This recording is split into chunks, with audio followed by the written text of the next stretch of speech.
పేరిట వందనాలు తెలియజేస్తూ ఉన్నాను.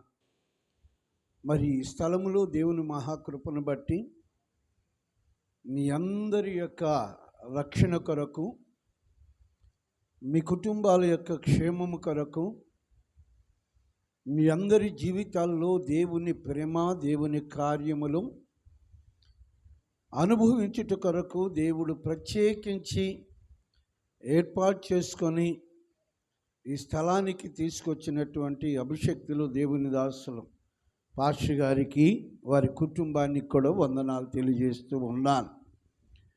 నిజముగా దేవుడు ఎంత గొప్ప ప్రేమ కలిగిన వాడో ప్రియమైన దేవుని బిడ్డలారా మాటల్లో వర్ణించలేనటువంటిది. అలాంటి గొప్ప ప్రేమకు మిమ్మల్ని అందరినీ పాత్రులుగా చేయుట కొరకు, ఆ ప్రేమను అనుభవించుట కొరకు దేవుడు మీకు అనుగ్రహించిన దైవ సేవకులను బట్టి వందనాలు దేవునికి తెలియజేస్తూ ఉన్నాను. మరి నేను ఎక్కువ సమయం తీసుకోను, చాలా సమయం అయిపోయింది. ఎందుకంటే ఇప్పటి వరకు చాలా విషయాలు, చాలా సంగతులు, చాలా దేవుని వాక్యాలు, మాటలు మీరు విని ఉన్నారు. ఏదైనా ఎంతవరకు ఏది తినాలో అంతవరకు తింటే అది శరీరానికి పడుతుంది, ఆరోగ్యకరంగా ఉంటుంది.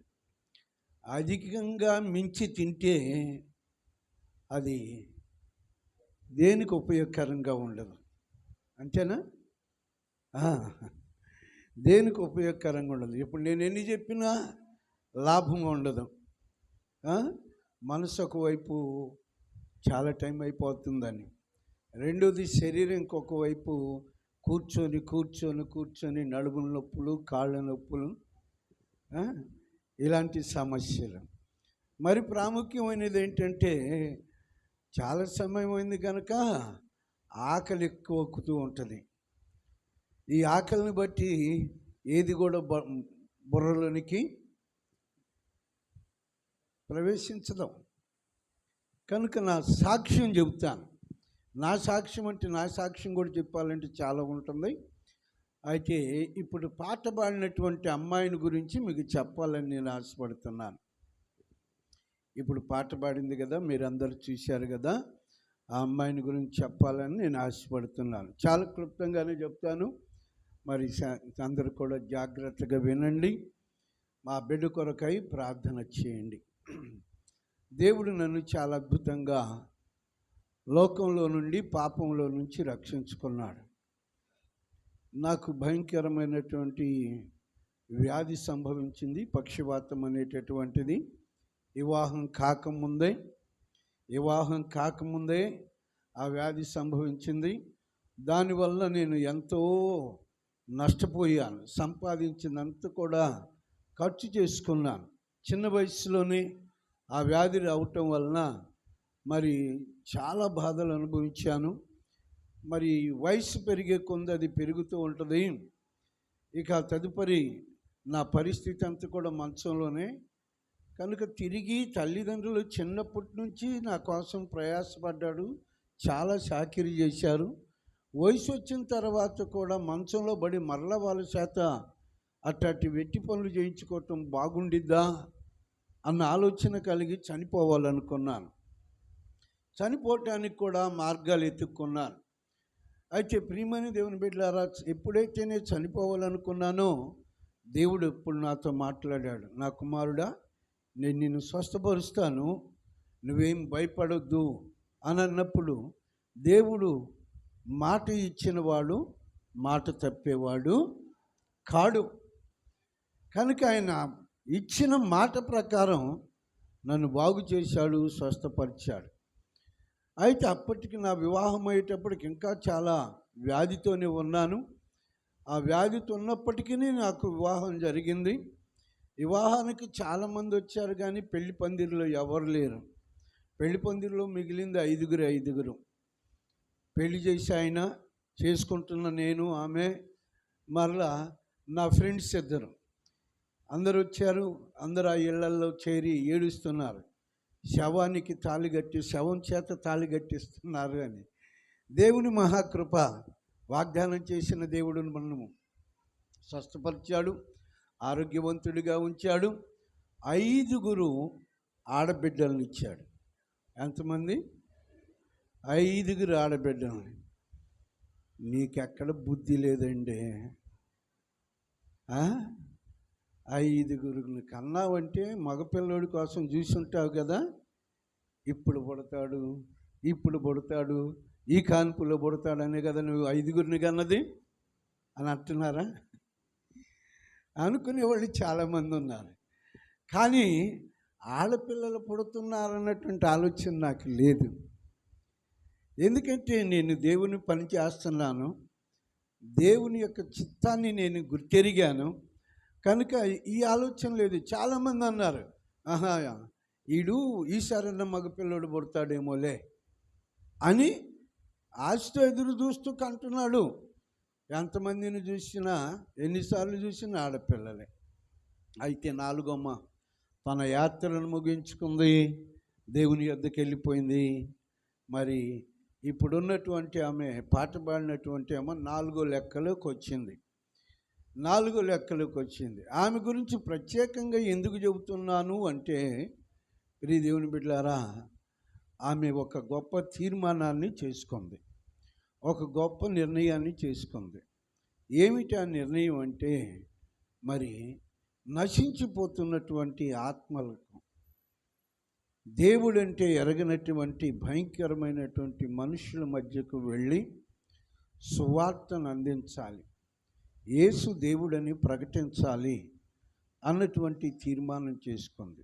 అయితే అక్కడికి అని అంటే ఆ భాష తెలియదు, ఆ దేశం తెలియదు, ఆ అలవాట్లు తెలియదు, ఆ కట్టుబాట్లు తెలియదు, ఆ ఆహార సంబంధమైనటువంటి వ్యవహార శైలి కూడా వేరే విధంగా ఉంటుంది. వారు తినే ఆహారం మనం తినలేం. అలాంటి భయంకరమైనటువంటి జనుల మధ్యకి వెళ్ళి సువార్తను ప్రకటించాలి, యేసుని గురించి చెప్పాలి అన్నటువంటి ఆశ, ఆలోచన ఆమె కలిగింది. దాన్ని బట్టి నేను బహుగా సంతోషిస్తున్నాను.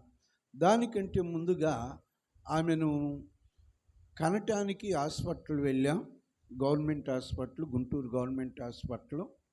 మేము వెళ్ళిన తర్వాత మాతో పాటు ఇంకొక అమ్మాయి వచ్చింది.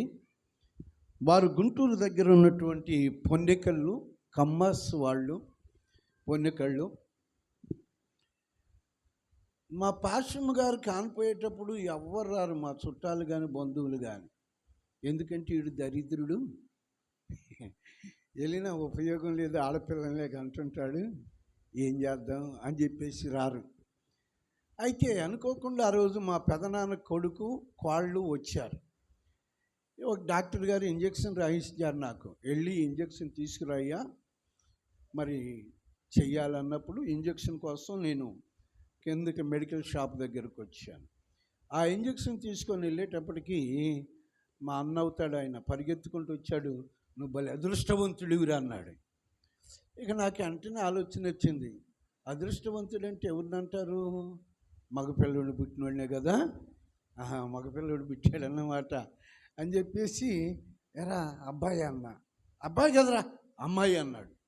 మరేందిరా ప్రతిసారి అమ్మాయి పుడితే దరిద్రుడు దరిద్రుడు అంటారు కదా, మరి ఇప్పుడేంద్ర అదృష్టవంతుడు అంటున్నా అనేటప్పటికీ అదృష్టవంతుడు అయ్యావురా, ఆ పిల్ల అదృష్టవంతురాలు అన్నది. ఏంటి విషయం అని అన్న. ఆ పాశ్రమ్మ గారితో పాటు వెళ్ళినటువంటి ఆ పొన్నికల కమాస్ వాళ్ళకి ఆ అమ్మాయికి అబ్బాయి పుట్టాడు, నాకు మామూలుగా అమ్మాయి, దేవుని కృపను బట్టి, దేవుని ప్రణాళిక చొప్పున. అయితే వాళ్ళు ఏం చేస్తున్నారంటే అమ్మాయి పుట్టలేదని వాళ్ళు బాధపడుతున్నారు, అమ్మాయి పుట్టలేదని వాళ్ళు బాధపడుతున్నారు. మా అన్న మా వదిన ఏం చేస్తున్నారంటే మళ్ళీ ఆడపిల్లే పుట్టిందని వీళ్ళు బాధపడుతున్నారు. వీళ్ళందరూ వరండాలో కూర్చొని వీళ్ళు మాట్లాడుకొని వాళ్ళు బాధపడుతున్నారు, ఇటుపక్క వీళ్ళు కూర్చొని వీళ్ళు చింతిస్తున్నారు, వీళ్ళు బాధపడుతున్నారు. ఇలాంటి పరిస్థితిలో వాళ్ళు అన్నారు, అబ్బాయి మా అబ్బాయిని మీకు ఇస్తాం, మీ అమ్మాయిని మాకు ఇవ్వండి, 2 ఎకరాల మాగాని పొలం పెడతాం, మీ అమ్మాయి పేరు మీద బంగారం కూడా వేస్తాం, తీసుకెళ్ళండి అన్నప్పుడు అందుకు నేను అదృష్టవంతుడయ్యానని మా వాడు బాగా సంతోషపడ్డాడు. అయితే నేను ఒకటే చెప్పాను, నేను అదృష్టవంతుండే, ఆడపిల్లైనా అదృష్టవంతుండే. ఎందుకంటే దేవుడు ఒక ప్రణాళిక ప్రకారం ఎవరికి ఏది ఇవ్వాలో అది ఇస్తుంటాడు. అయ్యగారు చెప్పారు కదా, కోసుకొచ్చుకునేది కాదని, మనం తయారు చేసుకునేది కాదని, మన ఇష్ట ప్రకారం ఏర్పాటు చేసుకునేది కాదని దేవుడిచ్చేది. నేను అదే చెప్పాను, దేవుని ప్రణాళిక నా పట్ల, ఆ బిడ్డ పట్ల ఉంది. ఆ ప్రణాళిక నెరవేరాలంటే అది నా యొద్ద ఉంటేనే నెరవేరేది, నాకు ఇస్తేనే దాన్ని నేను నెరవేర్చగలుగుతాను. అంతేకాని మరొకరికి ఇచ్చినందువలన అది నెరవేరదు.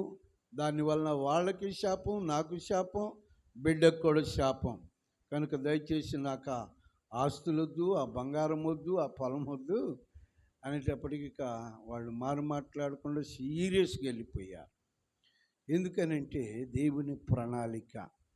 ఏదైనా నా బిడ్డ దేవుని చిత్తాన్ని నెరవేర్చడానికి దేవుడు తన కృపచేత ఎన్నిక చేసుకున్నాడు.